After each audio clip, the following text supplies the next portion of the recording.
These are the warm-up answers for April 21st. So write in the expanded form. So these are the factor forms, and like we've been doing for a while now, one of the easiest ways to organize your data is to just use a generic rectangle. So I'll do 3x minus 2 along the top, 4x and a positive 1 along the side, and then just start multiplying. 12x squared minus 8x, 3x, negative 2, and then combine all the like terms together. So minus 5x minus 2. The second one, I can tell right away that it's going to be x squared minus 10x plus 16. Let's see if that's what we get. So I go x minus 8, x minus 2, I get x squared, negative 8x, negative 2x, positive 16. Combine like terms, x squared minus 10x's plus 16, and that's problem 1.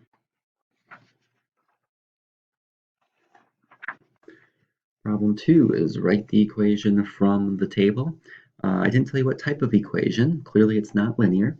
It's also not inverse variation because x times y doesn't always equal the same thing. Let's see, it looks like it might be exponential. So let's see if what I multiply by is always the same. 6 divided by 2 is 3. So if I go times 3, and then times 3, and times 3, and yes, it seems to work. So it is exponential. I just found the multiplier is 3. And I just need the y-intercept, which of course was given to you. So y equals 18 times 3 raised to the x power is your equation. And number 3, we have a $10,000 investment made 1.8% monthly compound interest.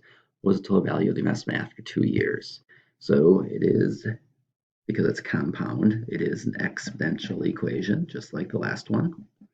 The multiplier is going to be the percent that we have, but remember to add 1 to it. So 1.8% as a decimal. If I divide by 100, would give me this. But then if I put that in my equation, my answer would get smaller and smaller and smaller because you're multiplying by less than 1. And that's why we add 1 to it. So y equals a times 1.018. And then raised to what power?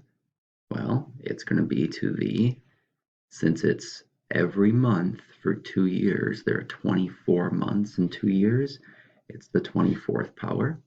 And the y-intercept is the amount we invest, what we start with, which was 10,000.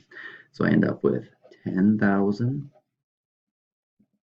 times 1.018 raised to the 24th power.